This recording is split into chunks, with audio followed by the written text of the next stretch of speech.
नमस्कार साथियों, स्वागत है आप सभी का एक और नई इंपॉर्टेंट वीडियो में। तो अगर आप एक पेंशनभोगी हो और पेंशन राशि का लाभ आपको प्रतिमाह मिलता आ रहा है तो केंद्र सरकार मोदी सरकार की तरफ से इसमें 1 मई से बहुत बड़े चेंजेस होने वाले हैं। तो आइए वीडियो को स्टार्ट करते हैं और कौन से ऐसे चेंजेस हैं जो आपको जानना बेहद ज़रूरी है उन्हें आपको एक एक करके समझाएंगे।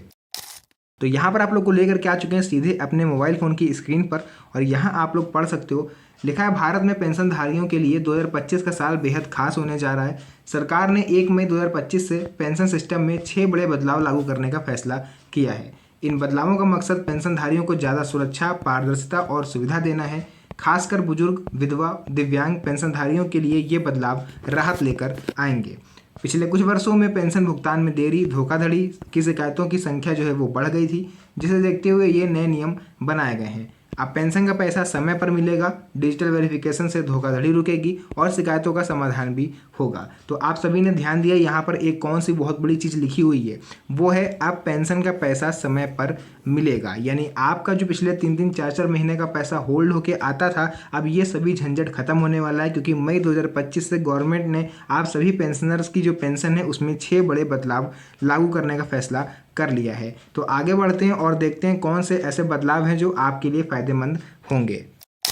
यहाँ आप लोग देख सकते हो, इन नए नियमों को लागू होने से देश भर के करोड़ों पेंशनधारियों की ज़िंदगी आसान होने वाली है। सरकार ने पेंशन सिस्टम को टेक्नोलॉजी से जोड़कर ज़्यादा सुरक्षित और तेज़ बनाने की कोशिश की है। अब पेंशनधारियों को लाइफ सर्टिफिकेट, आधार वेरिफिकेशन और डिजिटल पासबुक जैसी सुविधाएं मिलेंगी। साथ ही पेंशन का पैसा सीधे खाते में तय तारीख को मिलेगा। किसी भी गड़बड़ी की जानकारी तुरंत SMS, ईमेल के जरिए आपको मिल जाएगी। तो आइए जानते हैं 1 मई 2025 से पेंशन सिस्टम में कौन कौन से 6 बड़े बदलाव आने वाले हैं और इनका फ़ायदा कैसे और किसे मिलेगा। तो अगर आप भी एक पेंशनर हो या फिर आपके आस पड़ोस कोई ऐसा व्यक्ति है जो पेंशन राशि का लाभ ले रहा है, या फिर आपके दोस्त, रिश्तेदार, कोई भी हो, फ्रेंड सर्किल हो, तो उसके साथ इस वीडियो को शेयर जरूर कर दीजिएगा। कोई भी कैटेगरी हो पेंशन की, वृद्धावस्था पेंशन हो, विधवा पेंशन हो या विकलांग पेंशन हो, तीनों ही पेंशन की कैटेगरीज के लिए ये बहुत बड़ा अपडेट आ चुका है। तो यहाँ आप लोग देख सकते हो, 1 मई 2025 से लागू होंगे पेंशन सिस्टम के 6 बड़े बदलाव। नंबर 1 पर जो आपका रहेगा वो हो जाएगा आधार बेस्ड वेरिफिकेशन।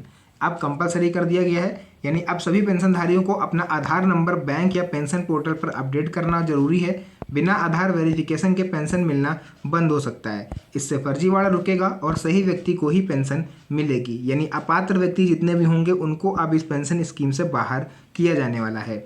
सभी पेंशनधारियों को आधार से लिंक करना जरूरी है। जिनका आधार नहीं है उन्हें तुरंत बनवाना होगा, क्योंकि कई लोग ऐसी दलीलें देते हैं कि सर मेरा आधार कार्ड है नहीं या फिर खो गया है। तो ये आपकी प्रॉब्लम है, आपको बनवा के ही आधार अपना वेरिफिकेशन करवाना है। बैंक और पेंशन विभाग आधार वेरिफिकेशन करेंगे। केवल इन दो विभागों के अलावा अगर आप किसी अन्य विभाग में करवाते हो तो वो मान्य नहीं होगा। यानी केवल बैंक में आप करवा सकते हो जाके, या फिर पेंशन विभाग जो होता है, समाज कल्याण विभाग होता है, वहाँ पर जाके आप इसका वेरिफिकेशन करवा सकते हो। इसके अलावा अगर आप कहीं और करवाते हो तो वो मान्य नहीं होगा। उसके बाद यहाँ पर हम लोग बात करेंगे डिजिटल लाइफ सर्टिफिकेट सबमिशन। ये मैंने आपको पिछली वीडियोस में भी बताया है, हालांकि यहाँ पर भी आपको बताएंगे, लेकिन इसमें कुछ नए चेंजेस हैं जो आपको जानना है। अब हर साल लाइफ सर्टिफिकेट के डिजिटल तरीके से जमा करना होगा। जीवन प्रमाण पत्र जैसे ऐप या पोर्टल से घर बैठे आप सर्टिफिकेट जो है वो बनवा सकते हो। बुजुर्गों को बैंक या दफ्तर के चक्कर भी अब नहीं लगाने पड़ेंगे।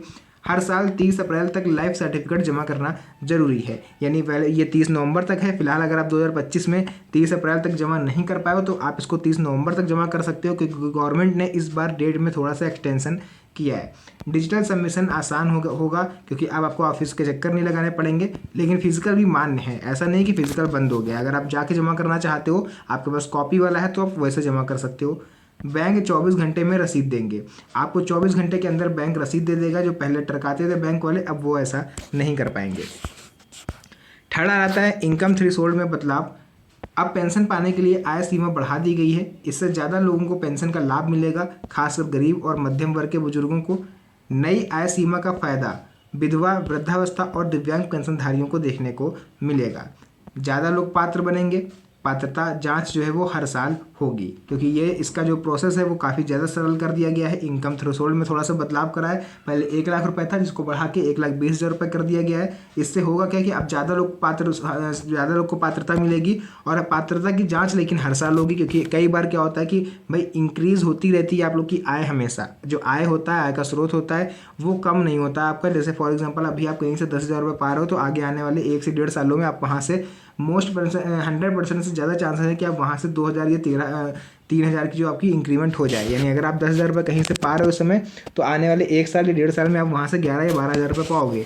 जैसे आपकी आय में इंक्रीमेंट हो सकता है, तो इन्होंने पात्रता में भी चेंज कर दिया है अपना, और पात्रता की जाँच ये हर साल करेंगे। जहाँ आप 1,20,000 रुपये से ऊपर की अर्निंग हुई आपकी पर ईयर, तो वहाँ पर आपकी पेंशन राशि बंद कर दी जाएगी। थर्ड हम लोग पढ़ेंगे डायरेक्ट बेनिफिट ट्रांसफ़र, डीबीटी। अब पेंशन की रकम सीधे आपके बैंक खाते में तय तारीख को आएगी। डीबीटी सिस्टम को और तेज और सुरक्षित बनाया जा रहा है। अगर बैंक देर करता है तो उसे 100 रुपये प्रतिदिन के हिसाब से जुर्माना लगेगा। बहुत बड़ी खुशखबरी आप लोग के लिए ये है कि बैंक में देखिए सरकार अपनी तय तारीख पर पेंशन भेज देती है, लेकिन देर कौन करता है? बैंक वाले। तो गवर्नमेंट ने, केंद्र सरकार, मोदी सरकार, चाहे राज्य सरकारें हों, सभी ने बैंक को ये सख्त हिदायत दी है कि अगर आप 100 रुपये प्रतिदिन अगर आप फाइन नहीं देना चाहते हो तो फिर आपको पेंशन समय पर देनी होगी। यानी अगर बैंक अब तय समय पर पेंशन राशि नहीं देगा तो उसे 100 रुपये प्रतिदिन के हिसाब से जुर्माना देना होगा। यानी अगर जैसे गवर्नमेंट ने बोल दिया है कि आपको 30 अप्रैल को पेंशन मिलेगी, तो आपको 30 अप्रैल को पेंशन भेजना पड़ेगा। अगर ये लोग नहीं भेजते, फॉर एग्जांपल 5 मई को भेजते हैं, तो 5 दिन के 500 रुपये इन्हें आपको एक्स्ट्रा देने होंगे पेनाल्टी के तौर पर। लेकिन पेंशन हर महीने के अंतिम कार्य दिवस तक खाते में आएगी। गवर्नमेंट ने ये भी रूल बना दिया है, जैसे अप्रैल का महीना है तो 30 तारीख को पेंशन आएगी, मई का महीना है तो 31 तारीख को आएगी, आगे अब बढ़ते जाओगे जून जुलाई, तो हर आखिरी दिन पेंशन आपके अकाउंट में आएगी। पता कैसे चलेगा? SMS या ईमेल से ट्रांजैक्शन अलर्ट हो जाएगा। जो भी आपने नंबर दिया होगा, जो भी आपका नंबर लिंक होगा, उससे आपको पता चल जाएगा कि आपकी जो पेंशन राशि है वो आपके अकाउंट में पहुंच चुकी है। देर होने पर बैंक जुर्माना लगाएगा ही लगाएगा, मैं आपको बता चुका हूँ। फिफ्थ यहाँ पर पॉइंट आ जाता है मेरा, सेंट्रलाइज्ड ग्रीवेंस रेड्रेसल मैकेनिज्म। अब ये क्या है? देखिए, CGRM बहुत ही इंपॉर्टेंट चीज़ होती है ये। आप पेंशनधारियों की शिकायतों के लिए एक केंद्रीकृत पोर्टल शुरू होगा। कोई भी समस्या जैसे राशि कमाना, देर से आना या कोई भी अन्य परेशानी है आपको, तो आप ऑनलाइन शिकायत दर्ज कर सकते हो। यानी कि गवर्नमेंट ने एक ऐसा पोर्टल लॉन्च किया है कि अगर आपको, देखिए कई लोग मेरे से कमेंट में आके पूछते थे कि सर मेरी पहले 2,500 आ रही थी, दिल्ली की कोई महिला थी पूछ रही थी कि मेरी 2,500 पेंशन आ रही थी, अब 2,200 आ रही है, ठीक है। तो अगर आप इस वीडियो को देख रहे हो तो आई थिंक आपको यहाँ पर जवाब मिल गया होगा। या फिर कई लोग ऐसे पूछते हैं कि सर पहले 1,000 रुपये आ रही थी, अब मेरे में 700 रुपये आ रही है, या फिर पेंशन नहीं आई है 3 महीने से, कोई भी प्रॉब्लम है तो आप इस पोर्टल पर जा करके अपनी शिकायत दर्ज कर पाओगे। हर बैंक में पेंशन हेल्प डेस्क जरूरी है। किसी भी बैंक में आप जाके पेंशन के बारे में पता कर सकते हो। ऑनलाइन ट्रैकिंग और समाधान, शिकायत का समाधान जल्दी करेंगी बैंक। ये नहीं कि आपने शिकायत दर्ज करा दी, अब बैंक वाले सो गए। उनको विदिन 24 आवर्स यानी 24 घंटे के अंदर आपकी शिकायत का निपटारा भी करना होगा। बात कर लेते हैं एनुअल पेंशन रीअसेसमेंट। ये क्या होता है? अब हर साल सभी पेंशनधारियों की पात्रता की दोबारा जांच होगी। इससे यह सुनिश्चित होगा कि केवल सही और पात्र व्यक्ति को ही पेंशन राशि का लाभ जो है वो मिल रहा है। हर साल पात्रता की जांच होगी। फर्जी लाभार्थियों की छंटनी भी हर साल होगी। पारदर्शिता और न्यायिकता भी इससे बढ़ेगी। तो ये टोटल 6 ऐसे बदलाव हैं जो आपको देखने को मिल सकते हैं मई के महीने से। तो फिलहाल देखिए, जो भी चीज़ें थी, जो बड़े बदलाव होने वाले थे, वो मैंने यहाँ पर क्लियर कर दिया है। आई थिंक आपको पूरा समझ में आ गया होगा। वीडियो अच्छी लगी तो वीडियो को लाइक, और चैनल पे पहली बार आया तो चैनल को सब्सक्राइब जरूर कर देना, क्योंकि ऐसी वीडियोज़ मैं आपके लिए बनाता रहता हूँ। तो मिलते हैं आप सभी से नेक्स्ट वीडियो में एक और अच्छी इंटरेस्टिंग मज़ेदार वीडियो के साथ। तब तक के लिए धन्यवाद। जय हिंद।